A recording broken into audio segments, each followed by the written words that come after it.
नमस्कार दोस्तों, पहाड़ी फैक्टर चैनल में आप सभी का स्वागत है। मैं आशा करता हूँ आप सभी सुखी होंगे, स्वस्थ होंगे।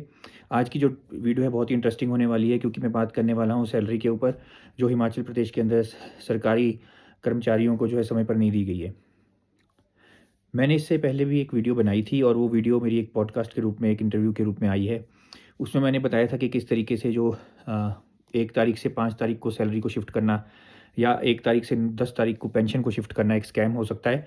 और उस वीडियो के ऊपर काफ़ी लोगों ने उसे देखा और कमेंट्स किए। उस समय जो ये वीडियो बनाई गई थी, उस समय पर जितनी भी कवरेज आई थी, चाहे वो मीडिया के थ्रू आई हो, चाहे वो सोशल मीडिया हो, चाहे वो प्रिंटेड मीडिया हो, चाहे वो न्यूज़पेपर्स हों, चाहे वो हमारे न्यूज़ चैनल्स हों, उनके ज़रिए जितनी भी इन्फॉर्मेशन इसके रिगार्डिंग आई थी, उस इन्फॉर्मेशन में यही कहा गया था कि जो सरकार है वो ये सोच रही है कि किसी तरीके से पैसा बनाया जा सके, किसी तरीके से हम पैसे की बचत कर सकें।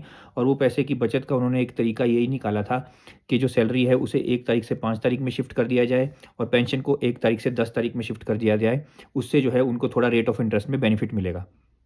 उस समय की कवरेज ये थी।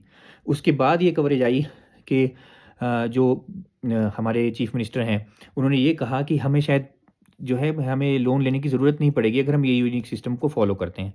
तो इसके ऊपर भी जो है वो बहुत अच्छे तरीके से, बहुत ही सिंपलिस्टिक तरीके से या बहुत ही डिटेल्ड तरीके से एक्सप्लेनेशन नहीं बताई गई कि किस तरीके से ये पैसा बचाने वाले हैं, किस तरीके से ये पैसा बचेगा। कहा तो सिर्फ़ यही गया कि अगर 1 तारीख से 5 तारीख को कर दिया जाए, तो जो हमारी सेंट्रल गवर्नमेंट है, वहाँ से जो फंड आता है, हम उस फंड को सैलरी के लिए इस्तेमाल कर सकते हैं, जिसकी वजह से हमें जो है लोन लेने की ज़रूरत नहीं पड़ेगी। लेकिन यहाँ पर 2 विषय हैं कि अगर आपको वो सरकारी जो फंड आपको आना है सेंट्रल गवर्नमेंट से, अगर वो फंड जो आएगा, उस फंड का अगर आपने इस्तेमाल करना है, उससे अगर आप पैसा बचा रहे हैं, तो उस फंड से जो बाकी काम होने थे, उसके लिए आपको फिर से लोन लेना पड़ेगा। तो लोन तो आपको लेना ही पड़ेगा। दूसरी बात कि अगर हम ये मान लेते हैं कि वो जो सेंट्रल गवर्नमेंट का फंड है, ये कहते हैं कि हमने उस फंड के आने का इंतज़ार करना है, इसीलिए हम जो है इसको शिफ्ट कर रहे हैं। तो मैं आपको ये बता दूँ कि जो सरकारी फंड है, वो 5 तारीख को नहीं आता, वो 6 तारीख को या 10 तारीख को आता है। और वो 2 किश्तों में आता है। जो 2 किश्तें हैं, उनका कुल टोटल दोनों ही किश्तों का अगर आप मिला दें तो 1200 करोड़ के आस-पास बनता है। और अगर वो आप खर्चे का टोटल करें तो वो 2000 करोड़ के आस-पास बनता है, जो कि प्रिंटेड मीडिया में, ये भी अगेन न्यूज़पेपर्स के थ्रू, अगेन प्रिंटेड मीडिया के थ्रू ही मैं आपको बता रहा हूँ।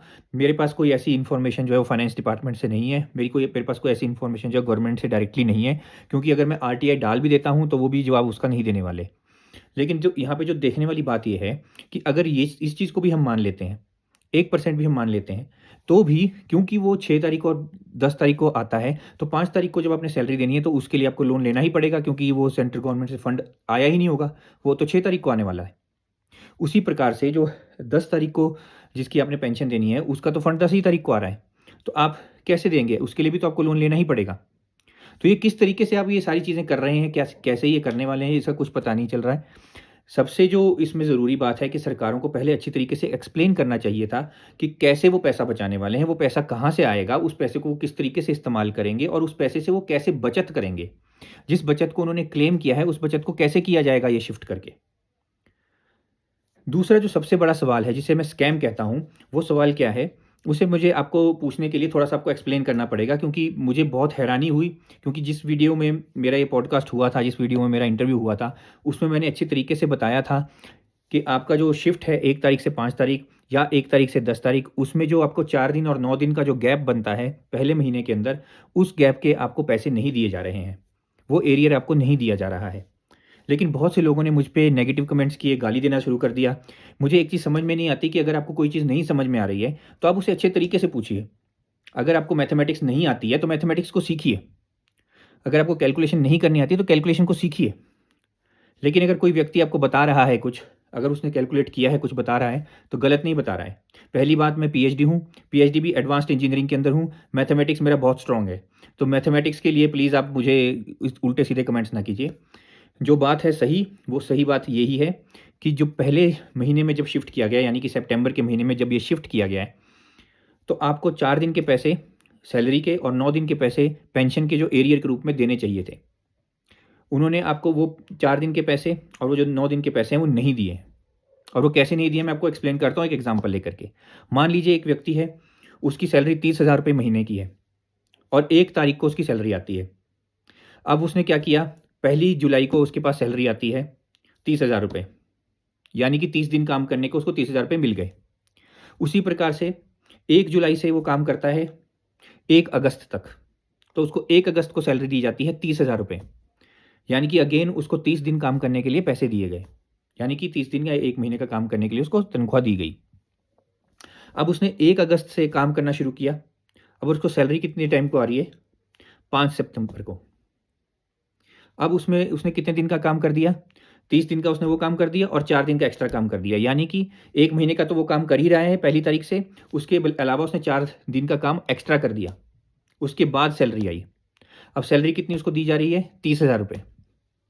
सैलरी उसको दी जा रही है 1 महीने की ही, यानी वो जो 4 दिन उसने एक्स्ट्रा काम किया वो 4 दिन गायब हो गए। अब ये 4 दिन कहाँ गए? इसके पैसे कौन खा गया? सरकारें ही तो खा गई। सरकारों ने एक्सप्लेन किया कि वो एरियर आपको कैसे देंगे। सरकारों ने ये एक्सप्लेन किया कि ये जो 4 दिन आपके एक्स्ट्रा काम के बनते हैं उसके आपको पैसे मिलने चाहिए। ये तो सरकारों ने बोला ही नहीं। क्या ऑपोजिशन भी ने भी इसके ऊपर सवाल उठाया?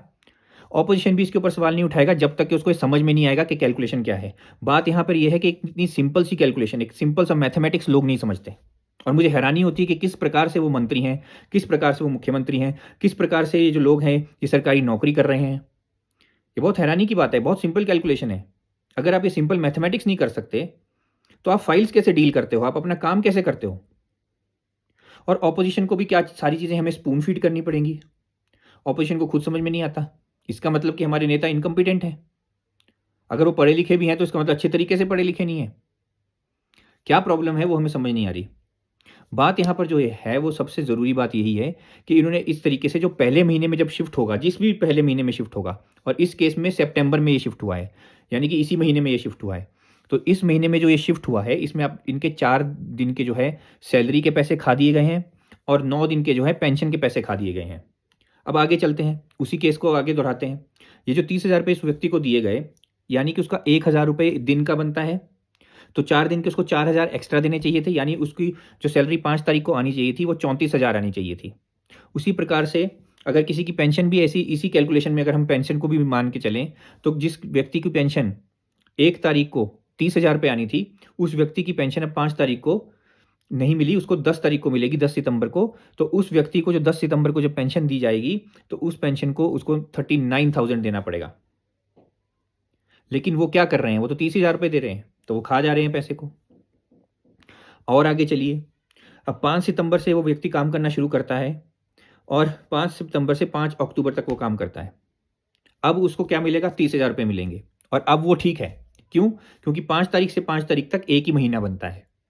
उसी तरह 5 अक्टूबर से 5 नवंबर तक एक ही महीना बनेगा। 5 नवंबर से 5 दिसंबर तक एक ही महीना बनेगा। तो आगे सब कुछ ठीक है, आगे कोई दिक्कत नहीं है।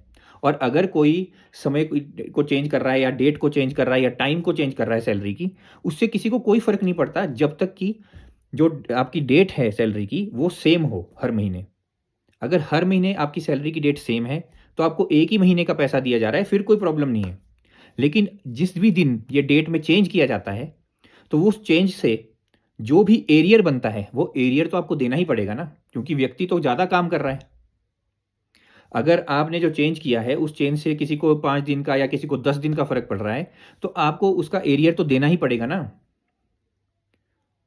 अगर आप ये सोच के चलिए, अगर ये सरकारें 5 दिन पहले सैलरी दे देती, आप सोच के देखिए 5 दिन पहले ही सैलरी दे देती तो आपको सिर्फ़ और सिर्फ़ 25 दिन की सैलरी देती।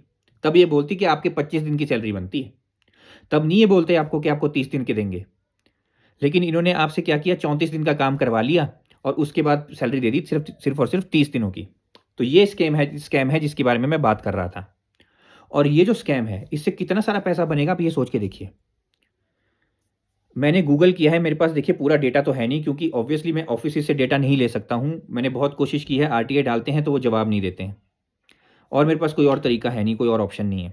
फ़ोन पे मैं पता करता हूँ तो वो जवाब नहीं देते, फ़ोन तो उठाते ही नहीं है। इसलिए मैं आपको क्लियरली नहीं बता सकता हूँ कि कितना डेटा है। लेकिन जो असम्पशन्स मैं ले सकता हूँ गूगल के करके या इधर-उधर के जो डेटा है ओपन सोर्स, वहाँ से जो मैं फाइंड आउट कर सकता हूँ, उससे मैंने जो डेटा कलेक्ट किया है मैं उसके ज़रिए मैं आपको बताता हूँ। हिमाचल प्रदेश के अंदर तकरीबन 2,18,000 एम्प्लॉइज़ हैं। ये 2,18,000 जो एम्प्लॉइज़ हैं, इनमें से 1,83,000 या 84,000 के आसपास जो है वो रेगुलर एम्प्लॉइज़ हैं। बाकी जो एम्प्लॉइज़ हैं वो जो है टेम्परेरी एम्प्लॉइज़ हैं।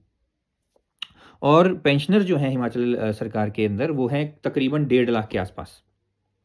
अब अगर हम इसकी जो मैथमेटिक्स की कैलकुलेशन को थोड़ा और आगे लेकर के चलते हैं, मान लीजिए कि 2 लाख एम्प्लॉयज़ हैं हिमाचल प्रदेश के अंदर जो अभी काम कर रहे हैं, कार्यरत हैं। उनकी हर व्यक्ति की अगर हम एवरेज करें तो हर व्यक्ति की एक एवरेज सैलरी जो है मान लीजिए 500 रुपये प्रतिदिन बनती है। एक दिन की सैलरी यानी उसकी जो दिहाड़ी है वो 500 रुपये बनती है। अगर हम एवरेज निकालें, ये मैं एक ऐसे एवरेज निकाल रहा हूँ रैंडम, क्योंकि किसी की सैलरी लाख रुपये है महीना, किसी की सैलरी जो है वो 30,000 रुपये महीना है, किसी की सैलरी 20,000 रुपये महीना है, किसी की सैलरी 60,000 रुपये महीना है। तो हमने एक एवरेज निकाल दी कि एवरेज जो दिहाड़ी बनती है वो एक व्यक्ति की मान लीजिए 500 रुपये बनती है।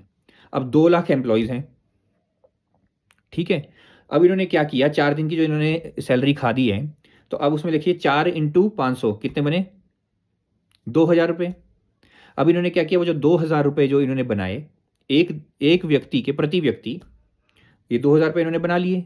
अब 2 लाख एम्प्लॉयज़ हैं, 2 लाख एम्प्लॉयज़ इंटू 2,000 कितने हो गए, 40 करोड़ रुपया हो गया। तो 40 करोड़ रुपया तो इन्होंने सीधा सीधा, ये जो पैसे नहीं दिए हैं 4 दिन के जो खा लिए हैं, ये 40 करोड़ रुपया तो सीधा खा गए हैं सिर्फ और सिर्फ उन एम्प्लॉयज़ का जो कार्यरत हैं आज के समय में। ऑन एन एवरेज, ये एवरेज है, ज़्यादा भी हो सकता है 40 करोड़ से, कम भी हो सकता है, लेकिन ऑन एन एवरेज 40 करोड़ मान के चलिए।